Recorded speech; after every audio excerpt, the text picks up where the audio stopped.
Hello NBA fans, and welcome back to another episode of the Good, the Bad, and the Ugly series here on the NBA, the week that was. Today I'll be continuing this series by analyzing the Orlando Magic and what went well for them this year, what could be worked on moving forward, and how I think they'll be doing when the season resumes. So without further ado, let's get right into the 21st episode of the Good, the Bad, and the Ugly series here on the NBA, the week that was. Despite a questionable offseason, I feel that the Orlando Magic, they stayed where they were last year, around the 7th or 8th seed, just hovering around there with an above average roster, which includes great players like Nikola Vucevic, their center, Jonathan Isaac, Markelle Fultz, and Aaron Gordon, along with Terrence Ross and DJ Augustin as well. So, with the 30-35 record, that isn't too impressive, but for the roster that the Magic have, it seems acceptable, They have an all-star center in Vucevic, who I want to talk about right now. He's a great versatile center in the sense that he can play make from the center position, he has a decent three-point stroke, but he's also great in the paint, especially with his post scoring. While he is average on defense, he makes up for his great offensive play, and is really the offensive centerpiece for this Magic team. Another highlight of this Magic season was the continued development of both Markelle Fultz and Jonathan Isaac. Let me first talk about Jonathan Isaac. I feel that even though he lacks in his offensive capabilities, he's arguably one of the best defenders in the NBA due to his physical tools, which includes his length and just his overall hops and just athletic ability to be fresh off the ball and just jumpy and energetic. He makes for a great wing defender. He can guard power forwards due to his height and length, but he can also keep up with small forwards and shooting guards due to his explosive nature and the ability to be quick despite such a tall body. Overall, he's an outstanding defender for the Magic, and he'll be the centerpiece of their defense moving forward. Another thing I want to talk about is the 2017 NBA draft first pick in Markelle Fultz. Despite being very underwhelming in Philadelphia, barely playing any games due to his injuries, and just not living up to expectations at all, in Orlando, he really stepped it up from his previous play. He played as a serviceable point guard, even a good point guard, in the sense that he used his great physical tools that he had in college to drive past smaller point guards, using his size and getting to the rim with ease. He also has above average playmaking, and while his shot continues to be very lackluster, his overall development into becoming a decent starting point guard is great news for the Magic, because that is something they've lacked for years, and I'll be talking about later in this episode. I also want to talk about Terrence Ross. Off the bench, he's a great streak scorer. His three-point touch, once he hits one or two, every team should be scared. He has the ability to catch on fire just like that. He can quickly make 5 or 6 threes on you and give the Magic a 10-point lead without you even knowing. He's a great three-point shooter, has great athleticism, and is a serviceable wing defender, which gives the Magic a great option off of the bench. And yeah, so overall the Magic were mediocre this year. They had their nights like many mediocre teams do, but overall they never really competed with the top tier of teams in the East or the West, so I'll be going into that later on.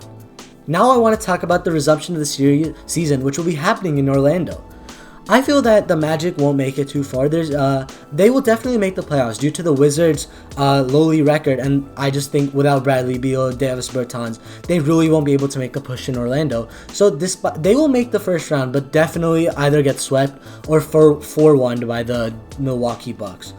The Milwaukee Bucks are clearly a superior team, and the Magic really lack that option that they need, so they will, which I'll be going into later. So I just feel that they won't be as good as in Orlando in the resumption of the season in Orlando due to their lackluster roster. So I'll be going into that later on in this video. However, before I go into what the Magic should improve, there is one point I would like to make, and that is the play of Evan Fournier. I forgot to mention him, but he was one of the highlights of the Magic season. He continuously poured in 18 or 19 points a game for the Magic, and was a great option for them on the offensive end. He has a great three-point shot, but also has the intelligence to work off the ball and get into positions to really capitalize on his IQ and not be at fault on offense due to his weak athleticism in comparison to other Magic players. He capitalized on his great abilities as a scorer, which was definitely a great asset for the Magic this year. However, now I want to go into what should be improved moving forward. There are two things I would like to point out. First, it's the questionable offseason that the Magic had. With the 16th pick in this draft, they took Chuma Okeke, a power forward out of Auburn who was actually injured in the March Madness tournament. I feel that the Magic have a surplus in power forwards. They have Aaron Gordon, Jonathan Isaac plays like a power forward, and they just have so many big men. Mo Bamba, Vucevic.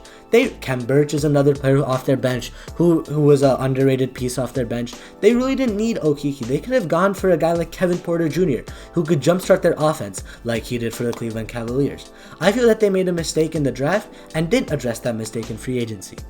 They didn't have too much cap space, as I'm aware of, because the contracts they're paying Evan Fournier, Terrence Ross, Vucevic, but they did have enough money to acquire a serviceable point guard, such as Ricky Rubio. However, they used their free agency money on another power forward in Al-Farouq Aminu.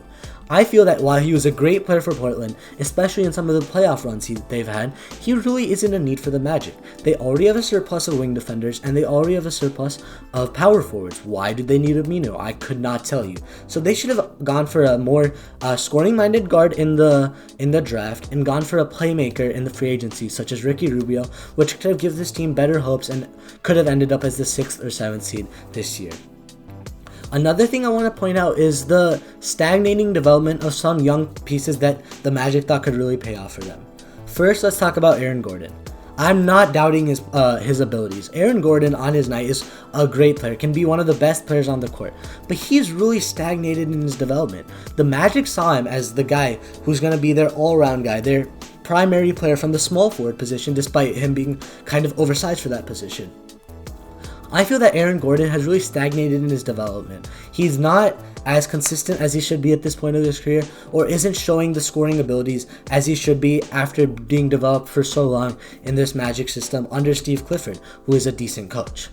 He really stagnated and needs a change of scenery to really show his talents that I know he has, because we've seen it in Magic games a number of times, but it's never consistent, and he's not providing that number one option that the Magic, I feel, expected from him with that 5th pick back 6 or 7 years ago. Another player I feel didn't develop and isn't deserving of the pace he got picked is Mohamed Bamba. I feel that he was picked at a very high slot, either pick 5 or pick 6, but he did not live up to it. Coming out of college, he was a tantalizing prospect. He's a 7-footer with an 8-foot wingspan, blocked the most shots in college, and could shoot the 3-point shot. What a talent! He never lived up to that in the NBA. He's always seemed inadept on the NBA court. He can't adjust to the pacing and isn't able to get himself in positions on the offensive end to capitalize on his length and his shooting ability. And on defense, he isn't as he can't really read defenses as many other players can, which basically can't let him use that wingspan he has and just the talent he has blocking shots. Yes, he's had some great games, just as Aaron Gordon has, but he's not consistent, and I feel players picked in the lottery are picked due to their ability to be consistent, as they showed in college, in which Mohamed Bamba did. I feel he should either stayed a year in college or fallen back in he's in a decent situation with Vucevic above him in the depth chart, but overall he just needs either more time or more guidance to really get used to the NBA, which is taking almost 2 years and he still isn't used to it, and just really getting used to the NBA game. So I feel that the Magic should definitely focus on trying to either find prospects that they can develop and move on from guys like Aaron Gordon, Mohamed Bamba. They have great trade value, I feel, due to their young age and abilities that we've seen, but they just need a change of scenery so they can acquire either draft picks or veterans can jumpstart this team to the next level. So overall, I feel that the Magic, while they are a very mediocre team, that doesn't mean they're bad, but that doesn't mean they're good. And I feel that with Vucevic aging, with them lacking a first option, they either need to tear it up and go into full rebuild mode, as the Hawks did or other teams have done in the past, but just really understand that the time for this core in Orlando has come to the end, and they need another franchise player like they had back when they had Dwight Howard, and get that star to lead them forward for the next decade or so. And with that, I would like to wrap up the 21st episode of the Good, the Bad, and the Ugly series here on the NBA the week that was. As always, if you enjoyed this episode, leave a like down below, and if you're new on this channel, subscribe as well. If you have any feedback for me, good or bad, please leave it in the comment section down below, and I'll catch you guys on the 22nd episode of the Good, the Bad, and the Ugly series here on the NBA, the week that was. See ya!